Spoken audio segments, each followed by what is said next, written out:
الرحمن الرحیم نہیں، بسم اللہ. نیت زبان سے نہیں، دل سے، اس لیے کہ نیت دل کا عمل ہے. نیت کر لیا آپ نے تیمم کی، اس کے بعد بسم اللہ پڑھیے. دو ہو گیا. سامنے پاک مٹی ہو، سعیدن طیبن، پاک مٹی کے اوپر ہاتھ ماریے. سے آپ نے ہاتھ مارا، اور اس کے بعد چوتھے نمبر پہ مٹی کو اڑا دیجئے. پانچویں نمبر پہ آپ اسے چہرے پر پھیر لیجئے. چھٹے نمبر پہ بائیں ہاتھ کی ہتھیلی کو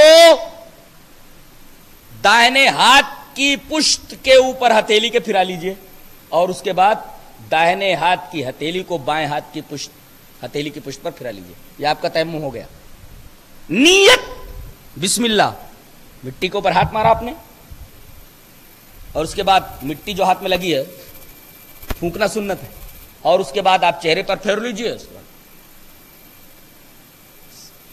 ہو گیا تیمم. یہاں تک لانے کی ضرورت نہیں ہے، اور نہ ناک میں کچھ ڈالنے کی ضرورت ہے. تو ناک میں پتہ نہیں کیا کیا ڈالتے رہتے، تو وضو تھوڑی ہے وہ ناک میں ایسے ڈالتے رہتے. یہ ہے تیمم کا طریقہ. تیمم کا طریقہ سمجھ میں آ گیا کہ پھر سے بتاؤں؟ پہلے نیت، پھر بسم اللہ، دو، سامنے پاک مٹی ہے ہاتھ مارنا، تین، چوتھے نمبر پہ مٹی اڑانا، پانچویں نمبر پہ چہرے پر ہاتھ پھیرنا، اور اس کے بعد اس طریقے سے کر لیں. آپ کا تیمم ہو گیا. اب آپ نماز ادا کر سکتے ہیں. یہ تو تیمم کا طریقہ.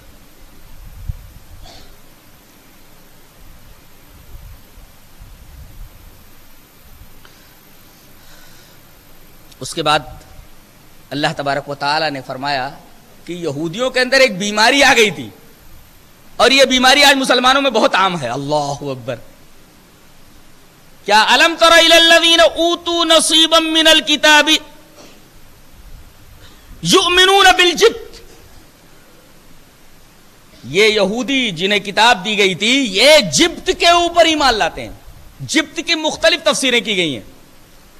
خلاصہ اس کا یہ ہے کہ جادوگری کرنا یہ بھی جبت ہے، ٹونے ٹوٹکے کرنا یہ بھی جبت کے دائرے میں ہے، جیوتش یہ بھی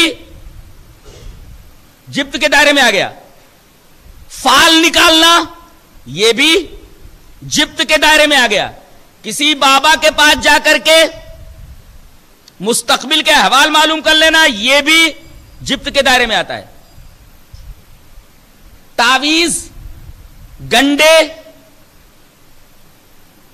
یہ ساری کی ساری چیزیں جبت کے دائرے میں آ گئی. اور جانتے ہیں جب کوئی قوم اخلاقی میدان میں دیوالیہ ہو جاتی ہے تو یہ سب کام کرتی ہے. کتنی عورتیں اپنی عزت گنوا بیٹھی ہیں باباؤں کے پاس جا کر کے. کتنے لوگ ہیں جو فٹ پاتھ پہ آ گئے ہیں باباؤں کے رقموں کے مطالبہ کرنے کی وجہ سے، گھر برباد ہو گئے. بتایا گیا کہ یہ یہودیوں کا طریقہ ہے. یہ اس پر ایمان والوں کو ایمان نہیں لانا چاہیے، ایمان لانے والوں کو اس کے قریب بھی نہیں جانا چاہیے. یہ یہودیوں کا طریقہ ہے جو جبت کے اوپر ایمان لاتے ہیں، اور جبت کے دائرے میں یہ ساری چیزیں آ گئی.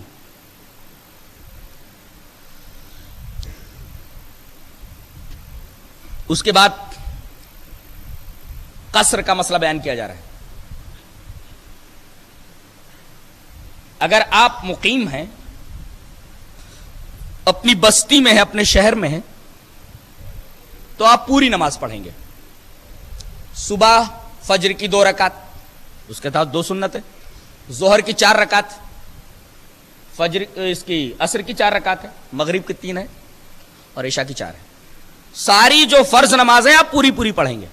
لیکن اگر آپ سفر میں جائیں تو جو 4 رکعت والی نمازیں ہیں انہیں 2 کر کے پڑھیے. عشاء کی نماز 2 رکعت، عصر کی نماز 2 رکعت، ظہر کی نماز 2 رکعت. جو 4 ہیں انہیں 2 پڑھیے. سفر میں نماز جو 4 رکعت ہوتی ہے وہ ہاف ہو جاتی ہے. بقیہ 3 جو ہیں وہ 3 ہی پڑھنا ہے آپ کو، 2 ہیں جو وہ 2 ہی پڑھنا ہے. सफर किसे कहते हैं वो समझ लें आप। आपकी बस्ती की जो हद है, बस्ती की हद से अगर आप 12 किलोमीटर जा रहे हैं तो बस्ती की हद जहां खत्म होती है वहां से आपका सफर शुरू होता है। जैसे आप अपनी बस्ती की हद से निकले, या आपकी बस्ती की हद है, यहां आप पहुंच गए और यहां से आप आगे बढ़े, असर की नमाज का वक्त हो गया तो आप 2 रकात पढ़ेंगे। शर्त यह है कि आपका यह सफर 12 किलोमीटर तक का हो। नबी करीम सल्लल्लाहु अलैहि वसल्लम की एक हदीस मुस्लिम शरीफ के अंदर मौजूद है कि काना रसूलुल्लाह सल्लल्लाहु अलैहि वसल्लम इदा खराजा मसीरत सलासति अमयालिन औ सलासति फरासिख सल्ला रकातैन, रवाह मुस्लिम। कि नबी करीम सल्लल्लाहु अलैहि वसल्लम जब सफर में जाते और आप 3 मील का सफर करते या 3 फरसख का सफर करते, सोबतु शक, यानी इसमें जो रावी है शोभा उन्हें शक है कि आप 3 मील जाते थे तो सफर करते थे कि 3 फरसख जाते थे तो सफर करते थे। अब इनमें मुतय्यन क्या है, 3 फरसख या 3 मील? मुतय्यन है 3 फरसख। क्यों? इसलिए कि अवालिए मदीना, मदीना का जो ऊपर का हिस्सा है उस वक्त जिसे अवालिए मदीना कहा जाता था, वहां से लोग नमाज पढ़ने के लिए मस्जिद नबवी में आते थे और 4 मील रहता था अवालिए मदीना, लेकिन कभी उन्होंने कसर नहीं किया। इसका मतलब यह है कि 3 मील का जो मामला है वो सही नहीं है, 3 फरसख मुतय्यन हो गया, यानी 12 किलोमीटर। 12 किलोमीटर अगर आप सफर में हैं, जा रहे हैं, तो बस्ती की हद से जैसे ही आप आगे बढ़ेंगे आप कसर करना शुरू कर दें, और जितने दिन आप सफर में रहें आप कसर कर सकते हैं। बाज लोग कहते हैं कि अगर कहीं 4 दिन ठहरने का इरादा हो तो पूरी नमाज पढ़िए 4 दिन के बाद। बाद रिवायतों के अंदर आता है अगर आपको कहीं 19 दिन ठहरना है तो 19 दिन आप पूरी नमाज कसर नमाज पढ़ें, उसके बाद पूरी नमाज पढ़ें। लेकिन मैं जहां तक समझता हूं सही यह है कि जब तक आप सफर में हैं और अपने घर आप नहीं लौटे तब तक आप मुसाफिर हैं, आप आधी नमाज 4 वाली पढ़ सकते हैं, इजाजत है। हदीस में इस तरह भी आया है कि आप वापस लौटे और अभी बस्ती की हद के अंदर नहीं आए, बस्ती की हद के बाहर हैं और आपका घर आपको दिख रहा है वहां से, और असर की नमाज का वक्त हो गया, तब भी आप कसर ही करेंगे, इसलिए कि आप बस्ती की हद में नहीं आए ना, बस्ती की हद से बाहर हैं। यानी जब तक आप बस्ती की हद में ना आ जाए, अगरचे आपको वहां से आपका घर दिखता हो, आप कसर ही करेंगे। यह रहा कसर का मसला।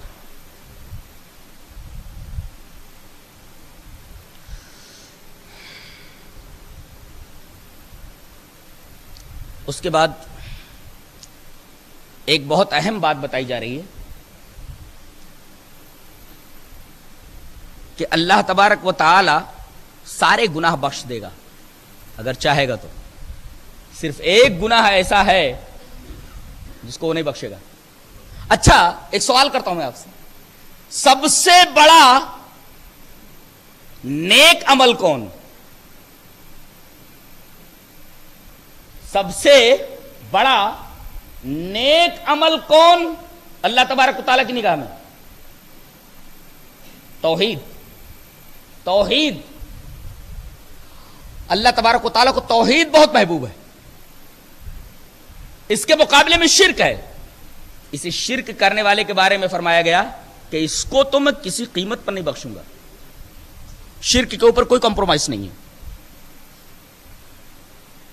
अल्लाह ऐसे लोगों से कलाम ही नहीं करेगा, और जिससे अल्लाह कलाम ना करे कयामत के दिन सवाल ही नहीं है उसे जन्नत में जाने का, जहन्नम में जाएगा।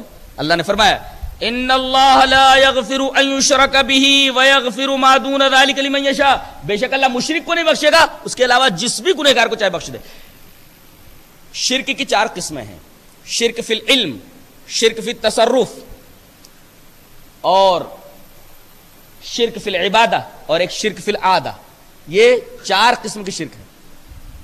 शिर्क फिल तसर्रुफ का मतलब क्या है कि अल्लाह के अलावा और कोई है जो बिगड़ी बना सकता है। जैसे बाज मुसलमानों का यह अकीदा है कि बाबाओं के पास भी, ये जो कब्रों में हैं, इनके पास भी पावर है, या फलां वली को, फलां पीर को